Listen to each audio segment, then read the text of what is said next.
Hello health warriors. तो आज हम समझेंगे फैटी लिवर के बारे में। लेकिन इससे पहले एक कहानी बताता हूँ आपको। आज एक शुक्ला जी आए मेरे पास, हमारे एक पुराने मित्र हैं शुक्ला जी, और वो आके बोलते हैं कि यार मेरे को ना कई दिनों से, बहुत समय से यहाँ कुछ पसलियों के पास पेन हो रहा था और साथ में ये कंधे की तरफ भी जा रहा था पेन, सीधे हाथ के। तो मैंने डॉक्टर को दिखाया, उन्होंने कुछ सोनोग्राफी कराई और सोनोग्राफी की जो रिपोर्ट है उसमें अब बता रहे हैं कुछ mild to moderate something kind of fatty liver कुछ बता रहे हैं, इस तरह कुछ आया हुआ है। तो डॉक्टर साहब ने तो दवाइयाँ लिख के दे दी। अब एज़ यूज़ुअल, अब मैं तो टेक से भी हूँ, शुक्ला जी बोलते हैं, तो मैंने तुरंत गूगल सर्च किया। मैंने शायद कोई ऐसा कुछ सुपर फूड्स हो, मैजिक पिल हो इसके लिए, या फिर कुछ ऐसा कुछ सुपर नेचुरल रूट हो जिसको मैं खा लूँ जिससे मेरा फैटी लिवर ठीक हो जाए। और डॉक्टर साहब ने तो बताया कि बोले यार फैटी लिवर तुम्हें हुआ है तो ये तो कल को लिवर सिरोसिस भी हो सकता है और लिवर डैमेज हो सकता है, और हो सकता है कहीं कल को लिवर ट्रांसप्लांट की नौबत ना आ जाए, इसमें 25 से 30 लाख रुपए खर्चा भी होता है। तो क्या आप भी शुक्ला जी की तरह इसी तरह से कंफ्यूज हैं कि फैटी लिवर की समस्या जो है वो क्यों डेवलप हो गई, क्या हुआ? और शुक्ला जी साथ ही साथ बोलते हैं कि बोले जैसे मैं डॉक्टर साहब के पास गया तो उन्होंने जाते ही पहले पूछा कि यार बहुत, शुक्ला जी बहुत बियर पीते हो यार आप, तो लगता है आज का लगता है खूब बियर और दारू वगैरह खूब पीते हो। शुक्ला जी बोलते हैं अरे मैं कभी ना बियर को हाथ लगाया ना दारू को हाथ लगाया, शुद्ध शाकाहारी आदमी हूँ सर, मैं बिल्कुल भी बियर वगैरह कुछ भी नहीं पीता हूँ, ऐसा बोलते हैं शुक्ला जी डॉक्टर साहब को। तो इस तरह तो डॉक्टर शुक्ला जी बोलते हैं कि बोले मैं तो कुछ लगाया नहीं, फिर भी कैसे हुआ, ये क्या मामला है, क्या ये इस फैटी लिवर का, और ये कैसे डेवलप हुआ और क्या कर सकते हैं इसके लिए? तो क्या आप भी शुक्ला जी की तरह इसी तरह कंफ्यूज हैं कि क्या करना है अगर फैटी लिवर वाली कंडीशन अगर आ रही है, या फैटी लिवर डेवलप होता ही क्यों है, पहली बात तो ये जानना चाहते हैं, और क्या इसका सॉल्यूशंस हो सकते हैं जिसको कि आप शायद घर में भी कर सकते हैं, विद इन ए वीक आप अपनी कंडीशन को रिवर्स भी कर सकते हैं। तो क्या आप भी जानना चाहते हैं शुक्ला जी की तरह कि ये क्या क्या मामला है? तो कृपया करके चैनल को सब्सक्राइब करिए और शेयर करिए, लोगों को बताइए, लाइक कराइए, लोग बताइए जिससे वो भी जान सकें कि ये क्या मामला है। तो आइए समझते हैं शुक्ला जी की तरह कि क्या है, आप भी समझिए। तो बेसिकली फैटी लिवर जो कंडीशंस होती है इसको कई नामों से जाना जाता है, बेसिकली इसको कई टेक्निकल नाम्स के साथ में बोलते हैं। कभी इसको जो सबसे जो पुराना नाम है इसका, वो AFLD के नाम से इसको जानते हैं। AFLD का मतलब होता है अल्कोहलिक फैटी लिवर डिसीज़, क्योंकि जो लिवर फैटी लिवर जो कंडीशन होती थी पहले, वो केवल अल्कोहल की वजह से ही होती थी पहले, इसलिए सबसे पहले जो डाउट जाता है वो यही जाता है कि अल्कोहल या बियर या इस तरह कोई भी अल्कोहल बेस्ड ड्रिंक अगर कोई लगातार ले रहा है तो उसको ये कंडीशंस हो सकती हैं। और उसके बाद दूसरी जो कंडीशन इसमें मैंने मेंशन की हुई है वो है NAFLD, मतलब non alcoholic fatty liver disease, मतलब जो बिना अल्कोहल के बाद भी फैटी लिवर डिसीज़ हो रही है। तो ये जो कंडीशन है NAFLD, ये ऑलमोस्ट आज की तारीख में 80 से 90% लोगों में यही पाई जाती है NAFLD, जो कि बिना अल्कोहल के होती है, जो कि यंग जो टीन्स हैं, बच्चे हैं, उनमें भी ये डेवलप हो रही है ये कंडीशंस। और इसको स्टेटोसिस भी बोलते हैं टेक्निकली, कह लीजिए मेडिकल टर्मिनोलॉजी में। और एक नया टर्मिनोलॉजी भी इसके लिए कई साइंटिस्ट और कई रिसर्चर्स जो है वो सजेस्ट कर रहे हैं, वो MAFLD के नाम से। क्योंकि जो NAFLD है वो अल्कोहल और बिना अल्कोहल वाला जो टर्मिनोलॉजी दिया हुआ है, क्योंकि अल्कोहल बेसिकली अल्कोहल वाला जो फैटी लिवर है और non alcoholic fatty liver disease, तो एक नई टर्मिनोलॉजी इसको MAFLD बोलते हैं। इसका नाम होता है metabolic associated fatty liver disease, यानी ये, और उसको और क्लियर करना चाहते हैं कि ये डिसीज़ जो है basically metabolic associated fatty liver disease है, यानी इसमें मेटाबॉलिज्म का कुछ रोल है, मेटाबॉलिक कंडीशंस का कुछ रोल है, तो उसके ऊपर बेस्ड है। तो अब हम समझेंगे पूरा डिटेल में कि ये बेसिकली कंडीशंस डेवलप होती कैसे हैं, फैटी लिवर डेवलप हुआ कैसे, क्या हुआ ऐसा कि ये फैटी लिवर डेवलप हुआ, और क्या बेस्ट सॉल्यूशंस हो सकते हैं जिसको कि आप with in A 7 to 14 days you can reverse this condition as well naturally। सो आइए समझते हैं इस पूरे कंडीशंस के बारे में। और अगर आपने चैनल को सब्सक्राइब नहीं किया है तो प्लीज़ सब्सक्राइब करें, लाइक करें, शेयर करें। और तो चलते हैं, स्टार्ट करते हैं। मैं हूं Sharad Mishra, holistic and metabolic health educator, lab diagnostic expert, lab franchise consultant, diet psychologist, believe in simplicity and on a mission to improve lives. तो आइए शुरू करते हैं इसके बारे में, पूरा फैटी लिवर के बारे में। सबसे पहले फैटी लिवर का हम समझते हैं कि रूट कॉज क्या है, कि मतलब ये कंडीशंस डेवलप हो क्यों जाती हैं। तो इसमें बेसिकली रूट कॉज में अगर देखेंगे तो 3 मेजर रूट कॉज इसमें इस कंडीशंस में आते हैं। पहला रूट कॉज आता है वो होता है ओवरलोडिंग का, दूसरा रूट कॉज होता है इन्फ्लेमेशन यानी सूजन का, और तीसरा जो रूट कॉज होता है वो रिसोर्सेज का, मतलब रिड्यूस रिसोर्सेज या लैक ऑफ रिसोर्सेज, ये 3 कंडीशंस कह सकते हैं। ओवरलोडिंग से यहाँ पे क्या मतलब है कि हम क्या ओवरलोडिंग की बात कर रहे हैं। जैसे ट्रक ओवरलोड हो जाता है तो इसमें क्या ओवरलोडिंग की बात हो रही है, तो हम यहाँ क्या ओवरलोड कर रहे हैं। पहले इसको समझने से पहले आप एक थोड़ा सा सिंपली समझिए कि बेसिकली लेबर का फंक्शन क्या है, लेबर का मेजर जो रोल क्या है। एक समरी में छोटे से में समझते हैं कि लेबर का बेसिकली ओवरऑल फंक्शन होता है, जितने भी हमारे विटामिन्स मिनरल्स, स्पेशली जितने भी फैट सॉल्युबल्स विटामिन्स हैं वो लेबर में स्टोर होते हैं। और लेबर उसके अलावा बाइल्स जो है वो मैन्युफैक्चर करता है, जो कि फ़ैट के इमल्सिफिकेशन कह लीजिए फ़ैट के एब्जॉर्प्शन में काम आता है। साथ ही साथ जो भी टॉक्सिन्स हैं, जितने भी टॉक्सिन्स हैं, चाहे हम मेडिकेशंस ले रहे हों या एनवायरमेंटल टॉक्सिन्स हों, पेस्टिसाइड्स हों, वो सारे के सारे लेवर में जाके प्रोसेस होते हैं और लेवर उनको उनको कह लीजिए उनका रीपैकेजिंग करता है, एक प्रकार से रीपैकेजिंग करके उनको ऐसे कंपाउंड में कन्वर्ट करता है, या तो वो स्टूल के थ्रू या यूरिन के थ्रू वो बॉडी से बाहर निकल जाते हैं। यानी डिटॉक्सिफिकेशन का काम भी लेबर का ही रोल है इसमें पूरी तरीके से। तो लेबर का ये जो मेजर रोल है इस चीज़ को लेके, तो ऐसे एक मेजर रोल है लेबर का हर हर कंडीशंस में, मतलब हर, क्योंकि मेटाबॉलिज्म को भी यही अफेक्ट करेगा, क्योंकि ये बहुत सारी मात्रा में कोलेस्ट्रॉल ट्राइग्लिसराइड का जो मैन्युफैक्चरिंग है, जो हब है बॉडी के अंदर, वो लेवर ही है। हमारा जो लेवर है वही मैन्युफैक्चर करता है बहुत सारे कोलेस्ट्रॉल को, ट्राइग्लिसराइड्स को बनाता है, डेवलप करता है। क्योंकि हमारी जो एक एक सेल्स होती है, उसकी जो सेल वॉल है बहुत सारी कंडीशन में लिपिड्स और सारे कह लीजिए फैटी एसिड्स की बनी होती है। तो उसका जो मैन्युफैक्चर का हब है वो यही है। सारे विटामिन को स्टोर करने का काम इसका, टॉक्सिन्स को डिटॉक्सिफाई करने का काम इसका। तो मतलब जो भी कुछ आप खाओगे पियोगे वो बेसिकली लिवर से होके गुजरेगा किसी न किसी रूप में, और लिवर उसको रीपैकेज कर देगा। कोई भी टॉक्सिक केमिकल्स है, कोई मेडिकेशन है, कोई दवाइयाँ ले रहे हैं, तो उन दवाइयों को एक रीपैकेज कर देगा, उनको मेटाबोलाइज करेगा इस तरीके से वो रीपैकेज हो जाएंगी और वो ईजिली जो है वो बाहर चली जाएंगी। या तो वो हमारी एलिमेंट्री कैनाल यानी मतलब गैस्ट्रोइंटेस्टाइनल ट्रैक्ट के थ्रू बाहर जाएगा, यानी जो बाइल के साथ में गॉल ब्लैडर में पहुंचेगा सारा टॉक्सिन, और टॉक्सिन्स बाइल जो है उसको पंप आउट कर देगा, स्पेशली अपने स्मॉल इंटेस्टाइन में, और वहाँ से बाहर चला जाएगा। तो ये बेसिक एक जो जनरल मैंने एक फंक्शन बताया कि लिवर का ये मुख्य रोल है, मतलब एक प्रकार से। अब ये फैटी लिवर की समस्या क्या चीज़ है बेसिकली। फैटी लिवर की समस्या कुछ नहीं है। फैटी लिवर की समस्या का मतलब कि लिवर में जो है वो लिवर की जो सेल्स हैं अपनी, उसमें एक तो उनकी एक कैपेसिटी होती है फैट को, मतलब फैटी एसिड्स बनाने की, यानी ट्राइग्लिसराइड तो बना ही रहा है वो ऑलरेडी। जो फैट है उसको वो जमने लगता है लिवर में, लिवर के अंदर पूरी तरह से, तो उसको क्लॉग्ड अप करता है, मतलब जो उसका जो नॉर्मल फंक्शन है वो अफेक्ट होता है उससे। अगर फैटी लिवर की कंडीशन होगी तो जैसे कोई मेडिकेशंस ले रहा है, कोई पेस्टिसाइड्स कंडीशन है, या एनवायरमेंटल टॉक्सिन्स हैं, किसी प्रकार के टॉक्सिन्स को डिटॉक्सिफाई करने की जो जो क्षमता है लिवर की वो रिड्यूस हो जाती है उस कंडीशन में, अगर फैटी लिवर की कंडीशन हो रही है, यानी लिवर में अगर फैट जमा हो रहा है लगातार। तो इसकी फैट जमा होने की जो कई कंडीशंस होती हैं, जिसको कि हम माइल्ड, मॉडरेट, सीवियर, नैश और फिर सिरोसिस और फिर लिवर फेलियर ऐसी कंडीशनों से जानते हैं। मतलब इसमें फैट जो डिपोजिशन की जो कंडीशंस हैं ये आखिरी में जाकर लिवर फेलियर या लिवर ट्रांसप्लांट तक चली जाती है ये कंडीशंस। तो माइल्ड कंडीशन में जो है थोड़ा बहुत फैट जमा होता है, मतलब 30% के आसपास। जो मॉडरेट कंडीशन होती है उसमें 50% के आसपास जो है वो फैट डिपोजिशन होता है। और जो सीवियर कंडीशन होती है जिसको कि हम फैटी लिवर की, तो उसमें करीबन 80 to 90% फैट जमा होता है। मतलब फैट जमा होने के बाद भी जो उसके सेल्स के जो फंक्शंस होते हैं लिवर की सेल्स के, मतलब वो अपने सुचारू रूप से काम कर पाती है काफ़ी हद तक उस कंडीशन में भी। ये समझने की बात है सबसे खास बात। तो लिवर की जो सेल्स होती हैं वो रीजनरेट कर सकती हैं अपने आप को रीजनरेट कर सकती हैं, यानी वापस से वो रिकवर कर सकती हैं। ये सबसे बड़ी खासियत होती है लिवर की। तो एक छोटा सा idea just to give you brief के लिवर काम क्या करता है और कैसे करता है। तो आइए अब समझते हैं कि रूट कॉज के बारे में जो हम बात कर रहे थे, जैसे हमने ओवरलोडिंग इन्फ्लेमेशन रिसोर्सेज के बारे में बताया, यानी लैक ऑफ रिसोर्सेज के बारे में। तो ओवरलोडिंग की बात करते हैं। तो ओवरलोडिंग में जो हमारा जो खान पान है, फूड इनटेक है, उसकी बात चल रही है कि हम कैसे अपने आप को ओवरलोड करते हैं चीज़ों से।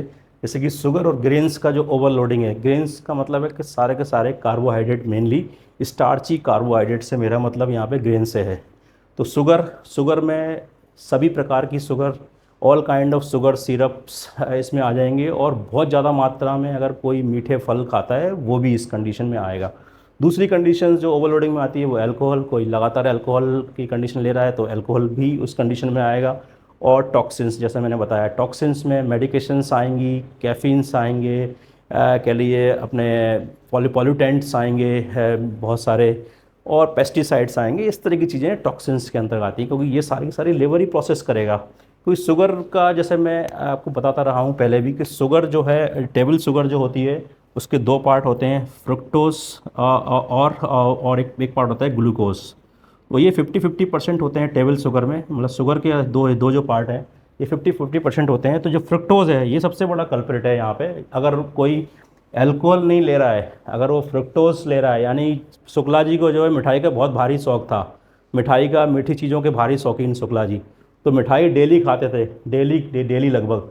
तो फ्रक्टोज लगातार आ रहा था उनको टेबल शुगर से। ग्लूकोज को तो कह ली समझ लीजिए कि बॉडी की हर सेल्स जो है वो प्रोसेस कर सकती है, ईच एंड एवरी सेल्स जो है उसको ज़रूरत होती है ग्लूकोज की, तो वो यूज़ कर सकती है ग्लूकोज को, सारी सेल्स। बट फ्रक्टोज को यूज़ करने के लिए केवल लिवर की सेल्स से, लिवर ही है जो प्रोसेस कर सकता है फ्रक्टोज को। और अल्कोहलिक कंडीशन है, अल्कोहल को भी जो है वो लिवर ही प्रोसेस करेगा। ये दो चीज़ें, और टॉक्सिन्स तो है ही, जैसे मैंने बताया कि लिवर का फंक्शन ही है टॉक्सिन्स को डिटॉक्सीफाई करने का। तो ये तीन चीज़ों को तो लिवर ही प्रोसेस करेगा। तो उस कंडीशन में जब काफ़ी मात्रा में कोई कोई व्यक्ति लगातार मीठा खूब दबा के खा रहा है, लिक्विड बेस्ड सिरप पिए जा रहे हैं, शरबत पिए जा रहे हैं, कोल्ड ड्रिंक्स पी जा रही हैं, कॉर्न सिरप्स पिए जा रहे हैं लगातार लगातार कंडीशंस में, और खूब सारे फल, बोले हम तो फल खाते हैं, हम तो कुछ खाते ही नहीं, हम तो फल खाते हैं, हम तो बहुत सादा खाना खाते हैं, एकदम शाकाहारी हैं, एकदम फलाहारी हैं। तो जो फलाहारी लोग भी हैं उनमें भी फैटी लिवर पाया गया है। बहुत सारी स्टडीज़ में फैटी लिवर की कंडीशन, जब उनका अच्छे से रिसर्च किया, पता लगा कि जो फलाहारी हैं उनको भी फैटी लिवर डेवलप हुआ बिकॉज ऑफ दिस फ्रक्टोज। क्योंकि बॉडी हमारी डिफ्रेंशिएट नहीं कर सकती कि ये नेचुरल फ्रक्टोज है या फिर आर्टिफिशियली जो शुगर है वो वाला फ्रक्टोज है, क्योंकि fructose molecule is the remain the same. तो फ्रक्टोज का जो मॉलिक्यूल है वो तो सेम ही रहने वाला है, तो बॉडी कैसे डिफ्रेंशिएट करेगी। तो वो ये जो फ्रक्टोज है ये कन्वर्ट हो जाता है, सीधा सीधा फैट में कन्वर्ट होता है, और ये जो फैट है वो लिवर में डिपॉजिट होने लगता है लगातार।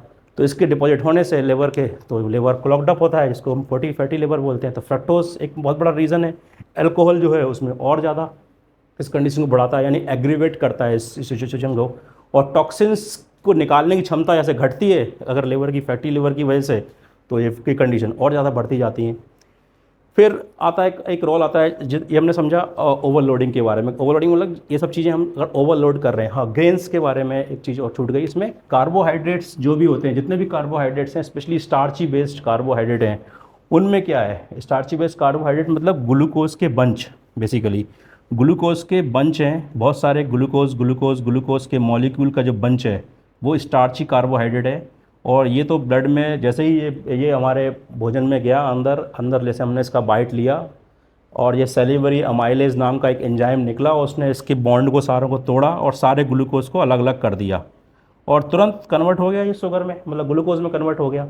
और ये ग्लूकोज एक हद तक तो लेवर इसको प्रोसेस कर लेगा, ग्लाइकोजन बना देगा, यानी जो ग्लूकोज है उसको लेवर जो है एक हद तक ग्लाइकोजन बना के स्टोर कर लेगा। 500 से 700 ग्राम के आसपास एक आदमी स्टोर कर सकता है मैक्सिमम। लेकिन बाकी जो एक्स्ट्रा शुगर आएगी कार्बोहाइड्रेट की वजह से, यानी जो ग्रेन्स हम जो खाते हैं, चावल, गेहूँ से बनी चीज़ें, चावल से बनी चीज़ें, मुख्य रूप से आलू, इन सब चीज़ों से जो भी एक्स्ट्रा शुगर आएगी वो कहाँ जाएगी, वो सब फैट में कन्वर्ट होती जाएगी। अगर ग्लाइकोजन का स्टोरेज अगर फुल है, तो ग्लाइकोजन का स्टोरेज तो 500 से 700 ग्राम है, डिपेंड करता है, कुछ इंडिविजुअल में कम ज़्यादा हो सकता है, बट रफली उसके आसपास रहता है। तो एक्स्ट्रा शुगर वो भी फिर वो भी जो फैट में कन्वर्ट होगी और लिवर को क्लॉग्ड अप करेगी, लिवर की सेल्स को क्लॉग्ड अप करती जाएगी एक्स्ट्रा शुगर जितनी भी आएगी। तो इसलिए grains specially overloading. Again next point आता है हमारा कि इन्फ्लेमेशन का मतलब होता है सूजन। तो सूजन कैसे, इसमें सूजन के कई कारण हैं, बहुत सारे। Insulin resistance is one of the reason for chronic inflammatory disease. एक जो इंसुलिन का जो हेलमार्क है, इंसुलिन रेजिस्टेंस का मतलब जो इंसुलिन की जो इंसुलिन का काम क्या है, बेसिकली मुख्य काम है जितना भी जो एक्स्ट्रा ग्लूकोज आ रहा है, इस ग्लूकोज को बॉडी की सेल्स के अंदर डाल देना, बॉडी के सेल्स को बोलना कि भैया स्वीकार कर लो, इस ग्लूकोज लाया हूँ, इसको एक्सेप्ट करो, इसको यूज़ करो। लेकिन इंसुलिन भी अपने जब हाईएस्ट थ्रेशोल्ड की तरफ जाने लगता है, मतलब बहुत ज़्यादा मात्रा में इंसुलिन निकल रहा है ग्लूकोज को मैनेज करने के लिए, सेल्स में धकेलने के लिए, लेकिन एक कंडीशन ऐसी आती है जब इंसुलिन भी अपने बोलता है कि भैया मेरे पास और बस का नहीं है, मैं इस ग्लूकोज को क्या, मेरी जो सेल्स हैं वो मना कर रही हैं लेने से, वो मना करती जा रही हैं, वो रेजिस्टेंट हो रही हैं। तो जो कंडीशन होती है इसको इंसुलिन रेजिस्टेंस बोलते हैं। जब इंसुलिन रेजिस्टेंस जो है बेसिकली एक प्रकार का हॉलमार्क है क्रॉनिक इन्फ्लेमेशन का, मतलब एक low grade chronic inflammation develop होता है इसमें। लो ग्रेड क्रॉनिक इन्फ्लेमेशन बोलते हैं इसको हम, लो ग्रेड क्रॉनिक इन्फ्लेमेशन, मतलब एक पुराना कम क्षमता वाला सूजन एक प्रकार से है, समझिए इसको हिंदी में। तो low grade chronic inflammation develop होता है आईआर की वजह से। तो ये फर्दर जो है वो लिवर को अफेक्ट करता है, फैटी लिवर की कंडीशन को और ज़्यादा एग्रीवेट करती हैं सारी कंडीशंस। फिर आता है वेजिटेबल ऑयल्स। तो वेजिटेबल ऑयल्स को बड़ा समझने की चीज़ है। वेजिटेबल ऑयल्स को भी बहुत लोग यूज़ करते हैं, चाहे वो सनफ्लावर ऑयल हो, सोयाबीन का तेल हो, सनफ्लावर का तेल हो, राइस ब्राइन ऑयल हो, जितने भी रिफाइंड ऑयल हैं। सिंपल कंसेप्ट समझिए इसमें, जो भी इस तरह के ऑयल्स हैं जिसमें कि एक्सट्रैक्शन की टेक्निक यूज़ की जाती हैं, high temperature chemical solvent based extraction जहाँ पे भी यूज़ किया जाता है ऑयल निकालने में, वो सारे ऑयल का अगर इस्तेमाल है लगातार, घर में उसका यूज़ कर रहे हैं। कोई शुक्ला जी के यहाँ पूड़ी वूड़ी भी खूब बनती थी, तो पूड़ी में वो यही वाला ऑयल यूज़ करते थे साथ में, और सब्जी में भी यही यूज़ करते थे, वेजिटेबल ऑयल जिसको बोलते हैं, रिफाइंड वेजिटेबल ऑयल, वही यूज़ करते थे। तो ये रिफाइंड वेजिटेबल ऑयल्स इसमें सारे जो भी न्यूट्रिएंट होते हैं वो होते ही नहीं, क्योंकि सारे हाई टेम्परेचर और केमिकल्स की वजह से केवल एक ऑक्सीडाइज कंडीशन बसती है इसके अंदर, जो कि ऑक्सीडेटिव इन्फ्लेमेटरी कंडीशन का कारण बनता है शरीर में। तो ये एक लो ग्रेड इन्फ्लेमेशन को डेवलप करने में एक और मदद करते हैं ये हमारा वेजिटेबल ऑयल्स। अगर वेजिटेबल ऑयल का कंजम्पशन है किसी को, कैनुला भी आता है उसके अंदर, इस तरह के उसमें सनफ्लावर आते हैं, सोयाबीन के ऑयल आते हैं, राइस ब्राइन ऑयल आता है, इस तरह के जितने भी रिफाइंड ऑयल है मेनली सारे के सारे, वो सबके सब वेजिटेबल ऑयल्स की कैटेगरी में आते हैं। और ये सबके सब जो है वो इन्फ्लेमेशन को बढ़ाते हैं शरीर में, और इन्फ्लेमेशन को बढ़ाएंगे यानी सूजन को बढ़ाएंगे तो लेबर में आगे जाके कंडीशंस ख़राब से ख़राब की तरफ जाने की पूरी तैयारी होती है इसमें। फिर आता है अगर किसी को फूड एलर्जीज़ है, किसी चीज़ से एलर्जी है, तो जो एलर्जिक रिएक्शंस होंगी वो भी इन्फ्लेमेशन डेवलप करेंगी। फूड एलर्जी जो है वो अलग अलग लोगों को अलग तरीके की चीज़ों से हो सकती है, डिफरेंट एलर्जीज़ हो सकती हैं अलग अलग, हर व्यक्ति जो है एक यूनिक है अपने आप में, तो सेंसिटिविटी डिफरेंट होती है, तो एलर्जिक फूड एलर्जीज हो सकती है। फूड एलर्जी भी जो है वो इन्फ्लेमेशन का कारण बनती है। और एक और है कारण जिसका स्ट्रेस, जो एक बहुत बड़ा कारण है इन्फ्लेमेशन का, इससे कि सूजन डेवलप होती है शरीर में। ये एक बड़ा ही महत्वपूर्ण कारण है, इसके बारे में हम डिटेल में और मैं बताऊंगा इसके बारे में कि स्ट्रेस से कैसे ये चीज़ें होती हैं, कि स्ट्रेस कैसे अफेक्ट करता है, क्योंकि स्ट्रेस भी इन्फ्लेमेशन का एक बहुत बड़ा रीज़न है जिसकी वजह से ये इन्फ्लेमेटरी कंडीशंस डेवलप होती हैं। फिर आता है लैक ऑफ रिसोर्सेज या रिसोर्सेज की कमी। तो लेवर के पास अगर रिसोर्सेज नहीं होंगे पूरे, यानी एक तो ओवरलोडिंग है, इन्फ्लेमेशन है और रिसोर्सेज की कमी हो गई। अगर रिसोर्सेज की कमी है तो भी लिवर जो चीज़ों को प्रोसेस नहीं कर पाएगा, रीपैकेजिंग नहीं कर पाएगा प्रॉपरली चीज़ों को, जिनको जो मैन्युफैक्चरिंग हब है उसका वो काम नहीं करेगा ठीक से। तो रिसोर्सेज के लिए क्या लगता है उनको कि मिथ्योनिन की कमी हो जाती है, सिस्टीन की कमी हो जाती है। अमाइनो एसिड्स हैं बेसिकली, जो एसेंशियल अमाइनो एसिड्स हैं जिनकी ज़रूरत होती है लिवर को प्रोसेस करने के लिए चीज़ों को। तो मिथ्योनिन, सिस्टीन, कोलिन और बाइल का मैन्युफैक्चरिंग अगर कम हो जाएगा तो भी समस्या होगी। तो ये रिसोर्सेज की बात हुई इसमें।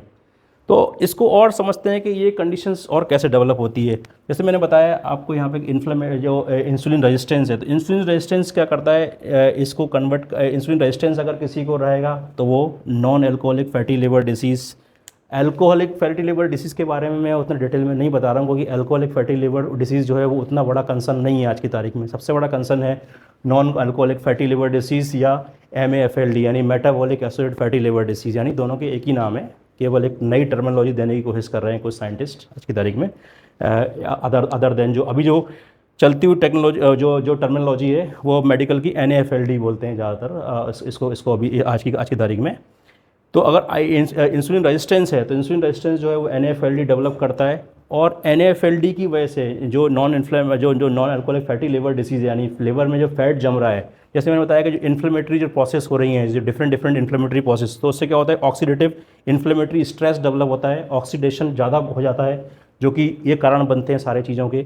ऑक्सीडेशन ज़्यादा होगा तो वो सीवियर IR होगा, यानी सीवियर इंसुलिन रेजिस्टेंस होगा, और सीवियर इंसुलिन रेजिस्टेंस होगा तो यहाँ पे फिर फर्दर सीवियर कंडीशन जाएगी NAFLD की, यानी नॉन एल्कोहलिक फैटी लिवर जो है वो और सीरियस होता जाएगा। और ये कंडीशन ये एक प्रकार समझ लीजिए कि एक विशियस साइकिल बन गई, कि इंसुलिन की रेजिस्टेंस की वजह से फैटी लिवर हो रहा है, फैटी लिवर की वजह से जो है फिर से ऑक्सीडेटिव स्ट्रेस डेवलप हो रहा है, उससे फर्दर जो है वो इंसुलिन रेजिस्टेंस जो पहले 2% था वो 4% हो गया, वो 10% हो गया, ऐसे करके ये एक साइकिल से ये चीज़ें मतलब और बढ़ती जा रही हैं और ये एग्जेवरेट हो रही हैं, मतलब और ज़्यादा इसका सीवियरिटी बढ़ती जा रही है। तो सीवियरिटी जब बहुत ज़्यादा बढ़ती जाती है तो एक कंडीशन डेवलप होती है, इसको नैश बोलते हैं। नैश इज़ नथिंग, कुछ नहीं है, नैश कुछ नहीं है। नैश बेसिकली है नॉन एल्कोहलिक स्टेटोसिस हेपेटाइटिस। अब देखिए यहाँ पे हेपेटाइटिस आ गई, मतलब लिवर में सूजन आ गई, आइटिस यानी किसी प्रकार की सूजन को बोलते हैं। तो हेपेटाइटिस मतलब हेपेटिक मतलब लिवर की सेल्स उसको बोलते हैं, उसका सूजन। तो नैश कंडीशन डेवलप हो जाती है। NASH non alcoholic steatosis hepatitis is NASH. तो नैश जो है एक सीवियर कंडीशन है फैटी लिवर की, जो सीवियर कंडीशन होती है उसको नैश बोलते हैं। और यही कंडीशन आगे चल के जो लिवर सिरोसिस में कन्वर्ट होती है और लिवर फेलियर की तरफ बढ़ जाता है आदमी, और यहाँ से लिवर ट्रांसप्लांट के अलावा कोई और ऑप्शन नहीं है। तो ये जो कंडीशन है, ये जो कंडीशन है सिरोसिस और लिवर फेलियर वाली कंडीशन में अगर कोई चला गया, और नैश के भी अगर वो थर्ड ग्रेड में चला गया, ये रिवर्सिबल कंडीशन नहीं है, यहाँ से कोई वापसी नहीं है इस कंडीशन से। यहाँ से केवल liver transplant is the only option इस कंडीशन में अगर कोई है, या नैश की जो है थर्ड ग्रेड कंडीशन में है। लेकिन नैश वाली कंडीशन को भी रिवर्स किया जा सकता है, और जो NAFLD की जो माइल्ड मॉडरेट सीवियर है, तीनों कंडीशंस जो है रिवर्स हो सकती हैं आसानी से। जो ज़्यादातर लोग होते हैं मतलब 60 to 70% लोग, जिनमें भी मतलब स्पेशली फैटी लिवर जो आप डायग्नोस होता है शुरुआती अवस्था में, mainly mild to moderate stage में होते हैं 80 to 90% केसेस। तो जो माइल्ड टू मॉडरेट जो कंडीशन है वो बहुत ही आसानी से रिवर्स की जा सकती है ईजिली। सिंपल कुछ चेंजेस कर रहे हैं जिसमें, जो कि हम बताएंगे अपने सॉल्यूशंस में, रिवर्सल सॉल्यूशंस में, कि वो क्या चेंजेस करने हैं। तो उससे कंडीशन, हाँ, ये कंडीशंस को रिवर्स करने में टाइम लगेगा क्योंकि ये थोड़ी सी एक सीवियर कंडीशन में डेवलप हुई है, लेकिन इसमें भी फर्स्ट स्टेज तक ही हो सकता है। सेकेंड थर्ड ग्रेड जो नैश रहेगा, यानी जो ज़्यादा अगर लिवर में सूजन डेवलप हो चुकी है, तो वो कंडीशन को रिवर्स करना उतना आसान नहीं होगा। तो ये कंडीशंस को इसलिए मैंने बताया कि कहाँ से पॉसिबल है, कहाँ तक जो है वो चीज़ें रिवर्स हो सकती हैं और कहाँ तक चीज़ें रिवर्स नहीं हो सकती। यानी जो सिरोसिस लिवर फेलियर की जो कंडीशंस है उसको रिवर्स नहीं किया जा सकता। इसको यहाँ से केवल simply liver transplant is the only solution in such conditions. तो ये आपने समझा कि इसमें कॉजेटिव फैक्टर क्या है, क्या चीज़ें हैं।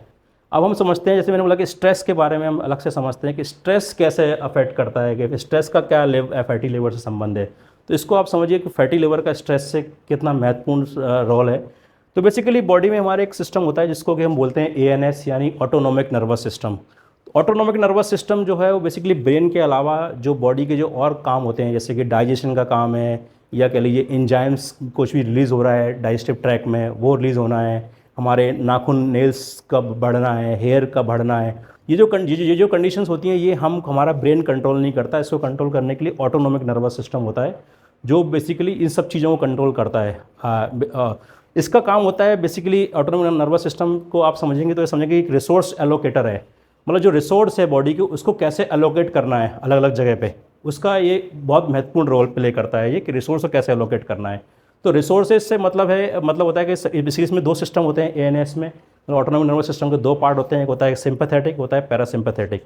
तो सिंपैथेटिक जो नर्वस सिस्टम होता है वो डिफेंस के तौर पे काम करता है। डिफेंस का मतलब होता है कि इसमें फाइट और फ्लाइट वाला जो मोड है, मतलब भागो या लड़ो, ये कंडीशंस जब उसको बॉडी को लगती है, मतलब ऑटोनोमिक नर्वस सिस्टम को ये कंडीशन लगती है कि या तो इस कंडीशन से भाग जाओ या लड़ लो, तो उस कंडीशन में वो क्या करेगा, वो सारे रिसोर्स को एलोकेट करेगा हार्ट की तरफ और मसल्स की तरफ। कभी लड़ने के लिए तैयारी करनी है तो मसल्स को पावर चाहिए ना, और हार्ट को और तेज़ दौड़ाना है, कोई दौड़ना पड़े, हो सकता है लड़ना पड़े। दोनों कंडीशन में सारा ब्लड फ्लो जो है वो हार्ट और मसल्स की तरफ जाता है इस कंडीशन डिफेंस वाले मोड में। और जब ये कंडीशन लगातार बनी हुई है, अगर ये वाली कंडीशन अगर लगातार बनी हुई है, तो उस कंडीशन में जो सिंपैथेटिक नर्वस सिस्टम है ये एक्टिवेटेड रहता है, यानी बॉडी जो है वो फ्लाइट और फाइट मोड में ही रहेगी उस कंडीशन में। तो वो क्या करेगी, जो ब्लड वेसल्स हैं उनको कॉन्स्ट्रिक्ट करेगी, ब्लड प्रेशर बढ़ाएगी, और सारा का सारा जो ब्लड फ्लो है वो सबका सारा ब्लड फ्लो हार्ट की तरफ और मसल्स की तरफ जाएगा, जहाँ से कि लैग कंडीशन डेवलप होगी। लिवर के पास जो ब्लड फ्लो जाना चाहिए, प्रॉपर ब्लड फ्लो जाना चाहिए, वो पहुँचेगा नहीं ब्लड फ्लो, तो ना न्यूट्रिएंट पहुँचेंगे, ना ही टॉक्सिन्स वहाँ से आउट हो पाएंगे प्रॉपर्ली, क्योंकि एक पोर्टल वेन होती है जो कि एक बड़ी वेन होती है, पोर्टल वेन, जो कि लिवर में ब्लड लेके जाती है, उसकी सप्लाई समझ लीजिए वो हम पूरी तरह से बंद कर देते हैं अगर ये स्ट्रेस की कंडीशन अगर डेवलप्ड है और ये लगातार बनी हुई है। और जो पैरासिम्पैथेटिक सिस्टम होता है वो बेसिकली रिपेयर का काम करता है। ऐसा काम होता है कोई भी अगर ये एक्टिवेटेड रहेगा तो चीज़ें रिपेयर होंगी, बिल्ड करेंगी। तो उस कंडीशन में जो सप्लाई है हमारे जो वाइटल ऑर्गन्स को, वो प्रॉपर हो पाती है अगर हम पैरासिम्पैथेटिक मोड में हैं। तो इसका बैलेंस जो है वो बहुत ही महत्वपूर्ण है। इसलिए अगर ये पर्टिकुलर सिस्टम अगर एक्टिवेटेड है, स्पेशली पैरासिम्पैथेटिक सिम्पैथेटिक सिस्टम अगर एक्टिवेटेड है, तो उस कंडीशन में सारा का सारा रिसोर्सेज हैं वो हम केवल हार्ट और मसल्स की तरफ एलोकेट करेगा ये सिस्टम। तो उससे लैक डेवलप होगा, मतलब एक कमी डेवलप होगी लिवर में, और यो कमी की वजह से ये सारी समस्याएं और ज़्यादा सीवियर होंगी, एक्सेवरेट होंगी, या और समस्याएं और बढ़ जाएंगी फैटी लिवर की, ये सारी की सारी। तो इसलिए इसका एक बड़ा रोल है इस कंडीशन में, इसलिए मैंने आपको स्ट्रेस के बारे में समझाया। तो अब हम समझते हैं कि इसके रिवर्सल के क्या मोड हो सकते हैं। तो इससे पहले रिवर्सल के मोड हम समझें, रिवर्सल सॉल्यूशन समझें, उससे पहले समझते हैं एक स्टडी हुई, एक स्टडी पब्लिश हुई रिसेंटली, जिसमें कि 14 डेज़ की रेस्ट्रिक्टेड कार्बोहाइड्रेट डाइट किया उन्होंने। इंटरवेंशनल स्टडी है एक प्रकार की, इसमें कार्बोहाइड्रेट की मात्रा को रेस्ट्रिक्ट किया 14 दिन के लिए अच्छी तरीके से, जिसमें केवल 30 ग्राम कार्बोहाइड्रेट पर डे दिया गया पेशेंट को। कैलोरी कम नहीं करी उसकी, कैलोरी उसकी 115 कैलोरी उसको दी गई उन पेशेंट्स को। और सारे के सारे जो पेशेंट थे वो ओबेस थे, यानी मोटे थे, और जिनको कि फैटी लिवर ऑलरेडी था, उनको दिया गया। तो उसका रिजल्ट क्या है स्टडी का, वो देखिए। वो स्टडी का रिजल्ट आया कि लिवर फैट जो है वो डिक्रीज़ हुआ 43.8% इस स्टडी में, स्पेशली ओबेस और NAFLD वाले सब्जेक्ट्स में। कार्बोहाइड्रेट से जो फैट का जो कन्वर्जन होता है, मतलब कार्बोहाइड्रेट से जो फैट डेवलप होता है, मतलब बताया ना, कार्बोहाइड्रेट जो कन्वर्ट हो जाता है ग्लूकोज में, ग्लूकोज जो फैट में डेवलप होता है, तो कार्बोहाइड्रेट से फैट का जो कन्वर्जन है वो 79.8% तक कम हुआ। वेट जो है उसका 1.8 kg तक कम हुआ इस पेशेंट का। हाँ, वेस्ट जो है, मतलब कमर का जो साइज है वो लगभग सेम रहा।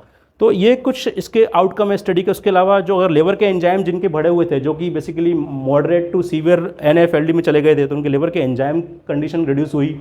होमो IR उनका कम हुआ, जो कि इंसुलिन रेजिस्टेंस को बताता है, वो कम हुआ। इंसुलिन सेंसिटिविटी जो है वो बढ़ गई इस कंडीशन में। और जो इन्फ्लेमेटरी मार्कर्स हैं लिवर के, जो इन्फ्लेमेशन के बारे में बताते हैं, जैसे IFN अल्फ़ा, IL-6 मतलब इंटरल्यूकिन 6 जो मार्कर हैं, ये भी जो है वो रिड्यूस हुए काफ़ी हद तक। और बहुत तेज़ी से जो है वो फॉलेट जो है प्रोडक्शन बढ़ा, फॉलेट का, मतलब जो फॉलेट का जो प्रोडक्शन है वो काफ़ी तेज़ी से इम्प्रूव हुआ इस कंडीशन में। तो ये एक छोटी सी स्टडी का, मतलब एक अच्छी बड़ी स्टडी है, लेकिन ये एक छोटे समय की जो स्टडी है केवल 14 दिन की, उसमें इतना आप देख सकते हैं ये रिज़ल्ट एक इंटरनेशनल स्टडी में आ रहा है। तो अब हम समझते हैं कि सॉल्यूशंस क्या हो सकते हैं इस चीज़ के लिए। यानी ये कंडीशंस जो है वो पूरी तरह से रिवर्सेबल है, ये एक स्टडी बताती है। और ऐसी बहुत सारी स्टडीज़ हैं जो बताती हैं कि जो कि इंटरवेंशनल जब हम चाहते हैं किसी भी चीज़ में, जब हम इसके सॉल्यूशन की तरफ जाते हैं, तो ऐसी बहुत सारी चीज़ें हैं जिसको करके इसको हम आसानी से रिवर्स कर सकते हैं। जो मेडिकल ट्रीटमेंट जो अवेलेबल है उसमें मुख्य रूप से जो दवाइयाँ अगर चलती हैं तो विटामिन E को देते हैं, या थायोजोलिडिन डायोन्स करके एक दवाई आती है। अब थायोजोलिडिन डायोन्स जो दवा है बेसिकली वो क्या करती है कि लिवर में जो फैट जमा है उसको वहाँ से निकाल के सबक्यूटेनियस मतलब स्किन के नीचे वाले में फैट को जो है वो रीएलोकेट करती है ये दवा। तो इसके ऐसा करने से क्या होता है, वेट गेन होता है और ज़्यादा। जबकि अगर जब शुक्ला जी ने जब गूगल किया था इस कंडीशन के बारे में, तो वहाँ लिखा था कि भाई वेट कम करो, अपना कोलेस्ट्रॉल वगैरह कम करो, टाइप 2 डायबिटीज़ अगर आपको है तो उसको शुगर कंट्रोल करो, ये सारी बातें उसमें लिखी हुई थी। और नहीं तो उस कंडीशन में थायोजोलिडाइन जो ड्रग्स है, थायोजोलिडिन डायोन्स जो ड्रग्स है, ये बेसिकली फैट को रीलोकेट तो करती है लेकिन वेट गेन भी कराती है, और वेट बढ़ेगा तो ये कंडीशन वापस से वहीं की वहीं। तो ये सबसे बड़ी समस्या है ये वाला जो मेडिकल ट्रीटमेंट वाला जो ऑप्शन है। हाँ, vitamin E is a good option of course. तो अब हम समझते हैं रिवर्सल के क्या बेस्ट सॉल्यूशंस हो सकते हैं। तो सबसे पहली चीज़ जो करनी है इसमें, सबसे बेस्ट जो ऑप्शंस में जाना है, इसमें करना है, सबसे पहले आपको स्टॉप कर देना है हर प्रकार का जो शुगर का जो कंजम्पशन है वो आपको स्टॉप करना है हर हाल में। शुगर कंजम्पशन को स्टॉप करना है, यानी सभी प्रकार की जो शुगर है अगर आ रही है बॉडी में तो उसको रोकना है।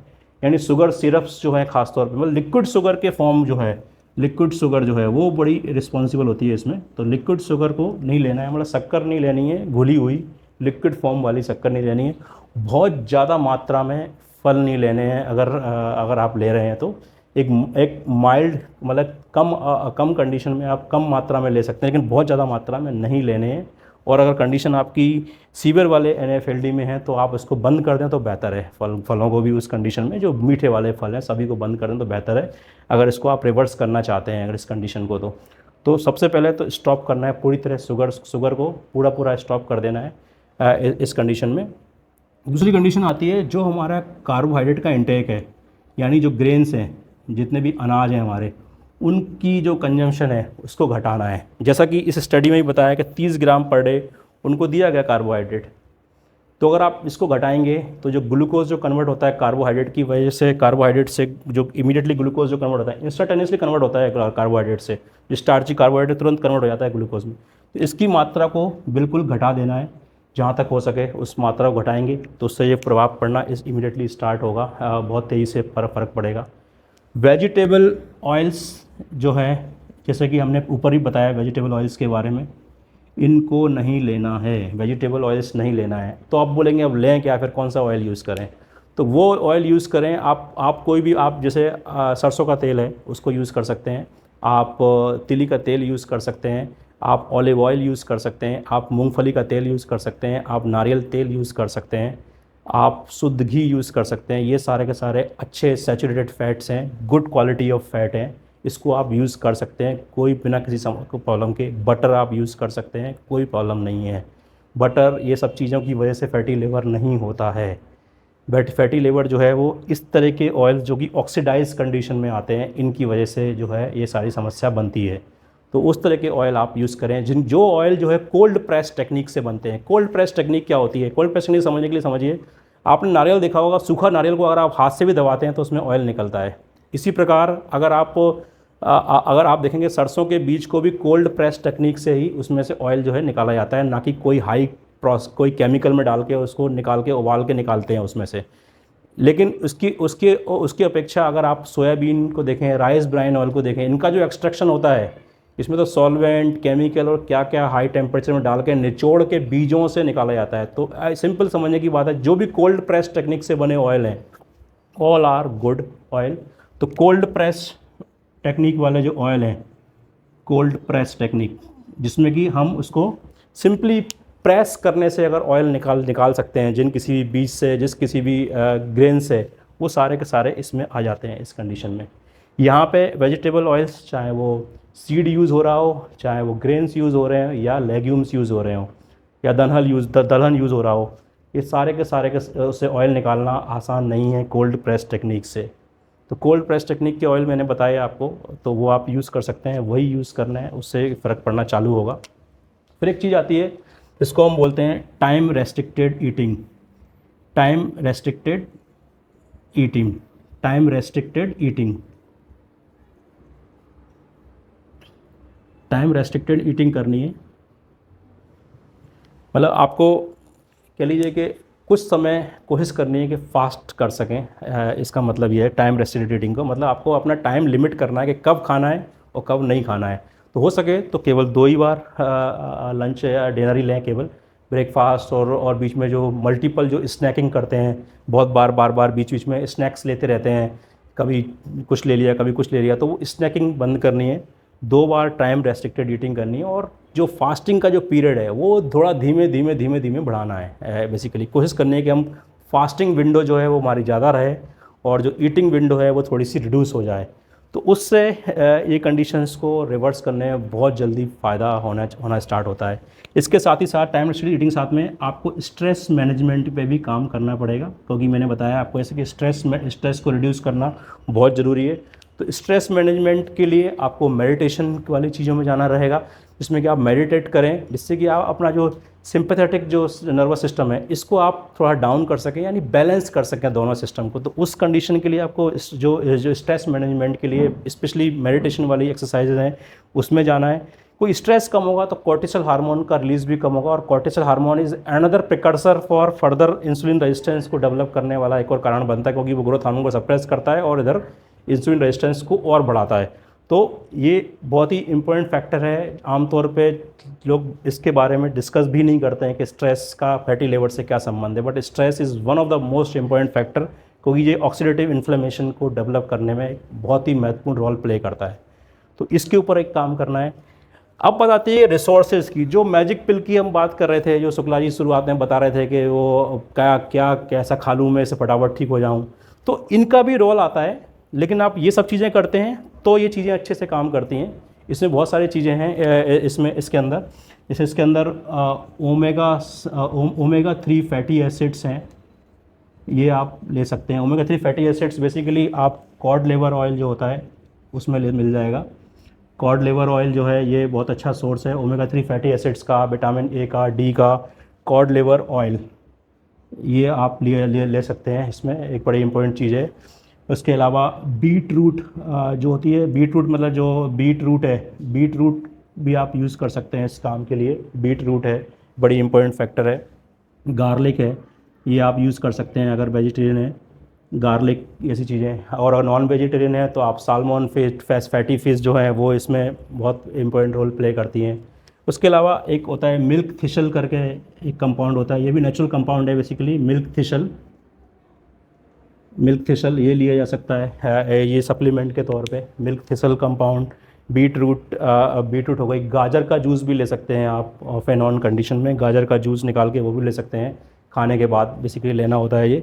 एक डेढ़ मतलब वही आप 15-20 दिन 25 दिन लेंगे गाजर का juice. Cod liver oil, omega 3 fatty acids वाले जो भी कंपाउंड हैं उनको बढ़ा देना है इसके अंदर। और मिल्क थिसल हो गया, ये सारी चीज़ें। गार्लिक बड़ा इंपॉर्टेंट रोल प्ले करता है। गार्लिक को आप रात को खाने के बाद यूज़ कर सकते हैं, हल्का सा उसको फ्राई करके, थोड़ा सा फ्राई करने से मतलब है थोड़ा सा फ्राई से मेरा मतलब ऑयल से फ्राई नहीं, मतलब थोड़ा सा हल्का सा उसको गर्म कर लें, थोड़ा सा वो ऐसा हो जाए तो एक आध कली, एक दो कली उसकी आप खा सकते हैं। तो ये भी हेल्प करता है डिटॉक्सिफिकेशन की लिवर में, बेसिकली ये हेल्प करते हैं। लेकिन ये कंपाउंड अकेले काम नहीं करते, जब तक कि हम ये कंडीशन नहीं ठीक करेंगे तब तक ये कंपाउंड का कोई रोल नहीं है। ये सबसे बड़ी समझने की बात है। क्योंकि ज़्यादातर कंडीशंस में क्या होता है, ज़्यादातर जो वीडियो वगैरह जो भी आप देखते होंगे उसमें सबको बात करते, सुपर फूड की बात करते हैं, ये खा लेंगे तो आपका 2 दिन में ये ऐसा हो जाएगा, डिटॉक्सीफाई हो जाएगा, टॉक्सिन्स गायब हो जाएंगे, टॉक्सिन्स ऐसा हो जाएंगे, वैसे हो जाएंगे। ये सारी चीज़ों के बारे में बताया जाता है ख़ास तौर पे इन सब चीज़ों को लेके। लेकिन ये तभी काम करेंगे जब आप इधर ये सब चीज़ें ये जो कंडीशंस हैं, पहले वाली जो 4 पोजीशंस हैं, ये पहली वाला 4 जो सॉल्यूशन है, अगर ये जब तक आप फॉलो नहीं करेंगे तब तक इनका कोई बहुत विशेष फ़र्क पड़ेगा नहीं। कोई केवल एक चीज़ रिसोर्सेज बढ़ाने से लिवर पूरी तरह से करेक्ट नहीं होगा ना, फैटी लिवर उस कंडीशन में। तो आपको बाकी चीज़ें भी करनी पड़ेंगी जिससे ये कंडीशन जो है पूरी तरह से रिवर्स होना स्टार्ट हो जाएगी। और 1 हफ्ते में तो आपको बहुत अच्छे रिजल्ट मिलते हैं, 1 हफ्ते और 1 हफ्ते 2 हफ्ते में, जैसा कि स्टडी बता रही है 2 हफ्ते में बहुत अच्छे रिजल्ट मिल जाते हैं। क्योंकि अगर हम बाइल के प्रोडक्शन को बढ़ाएंगे, यहाँ पे जैसे देखिए हमने कॉलिन है, अब ये कॉलिन कहाँ से मिलेगा, तो कॉलिन के लिए यहाँ एक चीज़ और इसमें रह गई, वो है एग्स। जो एग है वो कॉलिन का बहुत अच्छा सोर्स है। तो एग आप ले सकते हैं इस कंडीशन में। तो हम बेसिकली जो बाइल है, कॉलिन है, इसके लिए ये एग अच्छा काम करेगा। और बाइल जो है बेसिकली क्या होता है, लिवर बाइल बनाता है और ये गॉल ब्लैडर में जाके स्टोर हो जाता है। गॉल ब्लैडर में जाके बाइल के साथ में जो टॉक्सिन्स भी होते हैं, जो भी जितने भी टॉक्सिन्स जो जिनको रीपैकेज किया है लिवर ने, वो सब भी जाके बाइल के साथ में स्टोर हो जाते हैं गॉल ब्लैडर में। और जैसे ही हम फैट कुछ भी खाते हैं और वो फैट जो है हमारे स्मॉल इंटेस्टाइन में पहुंचता है, यानी छोटी आंत में पहुंचता है, तो वहाँ से एक सिग्नल जाता है गॉल ब्लैडर को कि जो उसमें जो भरा हुआ बाइल है और उसका जो फ्लूइड है टॉक्सिन्स के साथ में, उसको आप पंप आउट करो। तो बाइल जो है एक प्रकार से छोटी सी ग्रंथि है, एक ग्लैंड है जो कि पाउच टाइप की, वो जो है वो स्क्वीज़ करती है और वहाँ से वो निकल के सीधा वो स्क्वीज़ करते ही वो सीधा आता है, छोटी आंत में आता है और वहाँ से वो फैट को इमल्सिफिकेशन करता है, वो फैट का जो बाइल होता है। और जो टॉक्सिन्स होते हैं वो स्टूल के साथ बाहर निकल जाते हैं। वो फैट को इमल्सिफाई करता है जिससे कि फैट के ऑब्जर्प्शन में हेल्प करता है। तो अगर कोई फैट अगर जैसे फैटी लिवर जैसी कंडीशन है, तो अगर लोग सोचते हैं कि फैटी लिवर है यानी फ़ैट बंद कर देना है खाना, किसी प्रकार का फ़ैट नहीं खाना है। तो अगर फैट नहीं खाएंगे तो बाइल जो जमा हो रहा है वहाँ पे, एक तो बाइल का प्रोडक्शन ऑलरेडी कम है और बाइल जो इकट्ठा हो गया गॉल ब्लैडर में, तो वो तो पंप आउट होगा ही नहीं ना, उससे वो टॉक्सिन्स और जमा होंगे लिवर में और लिवर के ऊपर रिवर्स प्रेशर डेवलप होगा इस कंडीशन में। हेपेटोबिलियरी डिसीज़ डेवलप होगी उससे एक प्रकार की, जिससे कि रिवर्स के ऊपर स्लज एडिशनल प्रेशर जो है लिवर के ऊपर जाएगा यहाँ से, अगर ये बाइल जो है वो प्रॉपर से पंप आउट नहीं होगा अगर गॉल ब्लैडर से, तो उस कंडीशन में लिवर में वापस से प्रेशर बन जाएगा। अगर फैट अगर आप मात्र गायब कर देंगे अपने भोजन से, तो इसलिए गुड फैट की तरफ जाना है हर हाल में। इसलिए वेजिटेबल की बजाय अच्छे फैट को आप ले सकते हैं, कोई प्रॉब्लम नहीं है। गुड फैट लेंगे तो उससे बाइल का जो प्रोडक्शन ही बढ़ेगा, जैसे बाइल जो निकलेगा तो प्रोडक्शन ही बढ़ेगा। लिवर प्रोडक्शन बनाएगा तब ना जब बाइल जो है वो पंप आउट होगा गॉल ब्लैडर से, तो वो कंडीशन बनेगी तो उससे पंप आउट होगा। तो ये जो सॉल्यूशंस हैं ये प्रूवन सॉल्यूशंस हैं। बहुत सारी स्टडीज़ वर्ल्ड वाइड अलग अलग देशों में ऑलरेडी हुई हैं, उसके बेसिस पे मैंने ये सारी चीज़ें बताई हैं। ये बेसिकली कोई मैजिक पिल की बात हम यहाँ पे नहीं कर रहे हैं। जो मैजिक पिल की जो बातें हैं वो केवल ये जो चीज़ें हैं ये केवल सपोर्ट करती हैं कि रिसोर्सेज हैं, just a supportive role only. मैं समझता हूँ कि आपको भी समझ में आया होगा। शुक्ला जी तो समझ ही गए हैं सारा कि करना क्या है अब आगे। अब ये सब चीज़ें फॉलो करनी है और आप देखिए शुक्ला जी, एक हफ्ते में आपका सारा फैटी लिवर गायब। तो अगर आपने अभी तक चैनल को सब्सक्राइब नहीं किया है तो सब्सक्राइब करिए, लाइक करिए, शेयर करिए लोगों में, तो ज़्यादा से ज़्यादा लोग जान सकें इसके बारे में और इस कंडीशंस के बारे में, फैटी लिवर के बारे में। Thank you.